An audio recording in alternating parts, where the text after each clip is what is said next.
This video is to help anybody out that their Ezgo 72 volt, or doesn't have to be 72 volt, but whatever, doesn't charge. Well, what happens, you know, if you put too much water, you're supposed to put distilled water, you know, can boil over.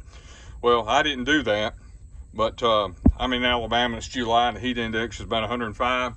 So I had to drive it a long time one day, more than I usually do, and it caused the overheat, and I had corrosion everywhere, and I had to pull these rubber tabs off. See, every one of them was like this, and that's why it wouldn't charge. And it's a pain in the ass, I admit, because you got to take all these off.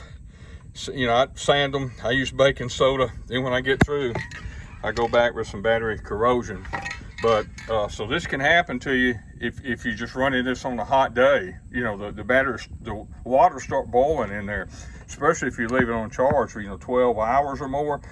You know, you come back, put it on charge, it boils over. So one of the problems is Ezgo should have put some lock washers on these, because this nut was loose. Matter of fact, this was over here, so they weren't loose. So when you go back, get some lock washers and put under your nuts on every one of them. And it's a lot, and this is back breaking work because I'm like 6'5", my lower back's not any good, so I'm having to bend over. So get somebody short with a good back.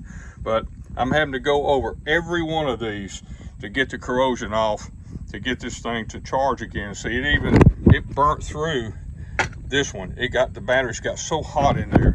So if you got to run your Ezgo on a hot day, don't run it, you know, over 30 minutes, or any lead acid battery. When you come back to charge, watch your charge. Don't leave it over there more 6 or 8 hours until the weather's cooler.